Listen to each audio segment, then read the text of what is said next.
আমার নাম রিক্তা সূত্রধর। এই জায়গাটার নাম কি? জায়গাটা ছত্রপুর ভাটা কলোনি। সমস্যা বলতে এই জায়গাটা আমার দাদার। আমার দাদা অনেক দিন বসবাস করছে, এখনো বসবাস করে। দাদা বাইরে কাজে গেছে, আমাকে বাড়ির দায়িত্ব দিয়ে গেছে। একটা মেয়ে ছিল, মেয়ের বিয়ে হয়ে গেছে, মেয়ে পাশে আমার পাশেই দাঁড়িয়ে আছে। মেয়েটা কে হয়? মেয়েটা আমার ভাস্তি হবে, আমার দাদার মেয়ে। আপনার দাদার নাম? দাদার নাম স্বপন সূত্রধর।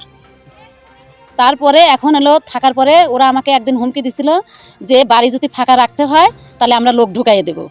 তখন আমি চিন্তা করলাম আমার একটা মামাতো ভাই আছে হ্যান্ডিক্যাপ, ও বাদাম বিক্রি করে খায়, ওর বাড়িঘর কিছু নাই।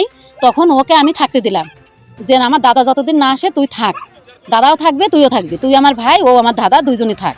তো এটা বলে আমার ভাইকে আমি এইখানে থাকতে দিছি। আজকে করছে কি আমার ভাই বাদাম ভাজতেছে, ভাইজে নিয়ে ও চাবিটা আমার কাছে আছে, গেটের চাবিটা, ও চাবিটা আনতে গেছে। আর ও মাঝখানের থেকে ওরা এসে নিয়ে শ্মশানের লোক এসে নিয়ে তালা মেরে দিছে। কোন শ্মশানের লোক? এই যে আমাদের ছত্রপুর শ্মশানের লোক। মানে কারা এসেছিল, কি নাম তাদের? নাম হলো হারান আর হলো সুজিত ঘোষ। এরাই দুইজন, আরো ওদের সাথে আরো অনেক লোক আছিল, ওরা মিলে এসে তালা মেরে দিছে। আমি জানি না, আমি ওই বাড়িতে আমার বাড়িতে আমি আছি। কিন্তু এটাই আমি বুঝতে পারতেছি না কিসের জন্য মারলো। আমার দাদা এমন কোনো কাজ করে যায় না যে কারো কাছ থেকে টাকা পয়সা মাইরে খাইয়া গেছে, কি ওটার জন্য তালা মারছে, কি কোনো একটা অসুবিধা তার জন্য মারছে, ওটা আমি বুঝতে পারতেছি না। এটার বিচার আমি চাই। পরে এখন আমি প্রশাসনের মাধ্যমে গেছে, আমাকে হুমকি দিছে যে তুমি শ্মশানে আসো, তোমার শ্মশানে রাত সন্ধ্যার সময় আসো, শ্মশানে তোমার সাথে কথা হবে। তা আমি একটা মেয়ে মানুষ, আমি একটা বয়স্ক মানুষ, আমি কি করে শ্মশানে যাব? আমার তো একটা মান সম্মান আছে। আমি এখন ভগবানের পথে গেছি, আমি একটা হলো ইসকনের ইয়েতে একটা, যাই হোক আমি একটা ইয়েতে আছি, পদে আছি, তাহলে আমি কি করে আমি এই শ্মশানে যাব? আমার তো একটা মান সম্মান আছে। আমি শ্মশানে না যাই, আমি প্রশাসনের কাছে গেছি। পুলিশ এসেছিল, এসে উনি তালা ভেঙে আমাদেরকে ঢুকা দিয়ে গেছে। কি বললেন?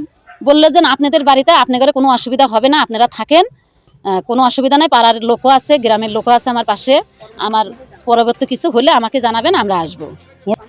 তখন আমরা সুবিচার চাই। আমরা চাই না যে ওদের সাথে আমরা ঝগড়া কেচাল করবো কি অশান্তি করব। আমার কথা সুবিচার চাই। জায়গাটা একটা অনাথ মানুষের জায়গা, সে যিনি পায়, এটাই আমার কথা। আপনার নাম? মলয় বর্মন। এই যে আপনাদের অ্যাকচুয়াল ভেস্টল্যান্ডের উপরে অনেক হাত বদল হয়ে যাচ্ছে, অনেক রকম বিভিন্ন রকম লোক আসতেই আছে। সেই বাড়িটা মোটামুটি 16-17 বছর যাবৎ জরাজীর্ণভাবে পড়েছিল। পড়ে থাকাতে এখানে আমাদের একটা বিকলাঙ্গ বাদাম বিক্রি করা আছে, যাকে আমরা 6-7 বছর যাবৎ ওখানে ঢুকাই দিই যে তুমি এখানে বসবাস করো, তোমার তো আর কেউ নাই। ও দীর্ঘদিন যাবৎ বসবাস করতো, করার সাথে সাথে আবার কিছুদিন পর পর ওরা এসে আবার ডিস্টার্ব দিত। তো শুনছি কালকে নাকি ওই ছেলেটাকে বের করে দিয়ে ওরা তালাচাবি মাইরে দেয়। ওরা তালাচাবি মারাতে ওই ছেলেটা আবার কান্নাকাটি করতে করতে আসে যে আমাকে বের করে দেওয়া হলো ওই জায়গা থেকে, ওরা বলে এখন থাকবে নাকি। তখন আমাদের ছেলে পেলে গিয়ে আবার ওটাকে পরবর্তীতে তালাচাবি মারা হয় যে না, ওই বাদাম বিক্রি করাকে ওখানে থাকতে দিতে হবে, কারণ এটা জরাজীর্ণভাবে পড়েছিল এতদিন যাবৎ। তখন তো কেউ এটার মালিকাধীন ছিল না। আজকে হুট করে আইসে ওকে বিক্রি করে দেওয়া, ওকে বের করে দেওয়া। হ্যাঁ, আর ওই বিকলাঙ্গ ছেলেটা যে বাদাম বিক্রি করা আছে তার নামে অলরেডি আমরা অফিসে পাট্টার জন্য কাগজও দিয়ে দিয়েছি। পরবর্তীতে পাট্টা, ওই জমির যদি পাট্টার কাগজ বের হয়ে আসে তাহলে ওই ছেলেটাই পাবে, সেই হবে ওই জমির মালিকাধীন। কারণ এরা এতদিন যাবৎ যোগাযোগও করেনি, এদের আমরা চিনতেও পারিনি। হ্যাঁ, ছিল এককালীন স্বপন সূত্রধর ওই বাড়িতে ছিল 15-20 বছর আগে, এটাও সত্যি। কিন্তু তারপর 15-16 বছর যাবৎ একদমই ফাঁকা। স্বপন জায়গার নির্দিষ্ট যদি ওনারা প্রমাণপত্র দিতে পারে না, ওই জমি ওই বাড়িটা একবারে জরাজীর্ণভাবেই পড়েছিল। কারণ এইরকম অভিযোগ ভাটায় আরও বাড়ি আছে যে আমরা কাউকে বের করে দিচ্ছি বা কারো জমি জবরদখল করছি, সেরকম কোনো সিস্টেম না।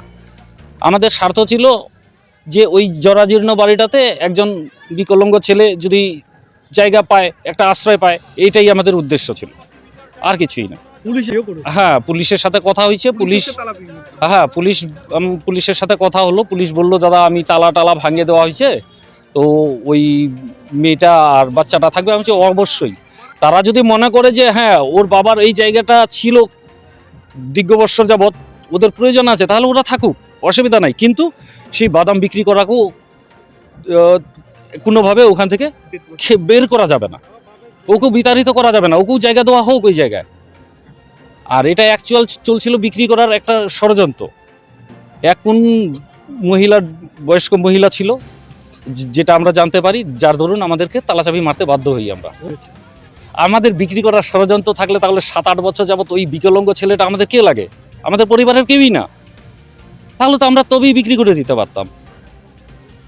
হ্যাঁ, ওই বিকলাঙ্গ ছেলে আমাদের কেউই না, আমাদের প্রতিবেশী।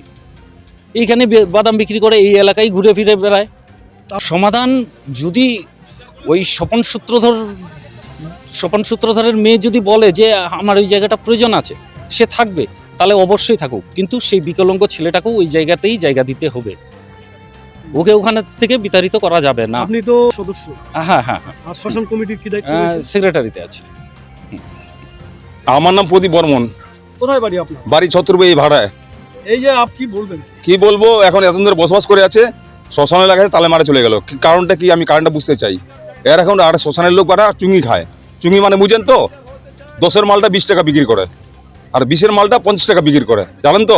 এর অনেকগুলো বাড়ি আছে, কিন্তু ওরা গাঁও জুড়ি করে আসে, দারু খায় আসে, শ্মশানবাসীর লোকগুলো দারু খায় আসে, দখল করে ওরা বিক্রি করে খায়।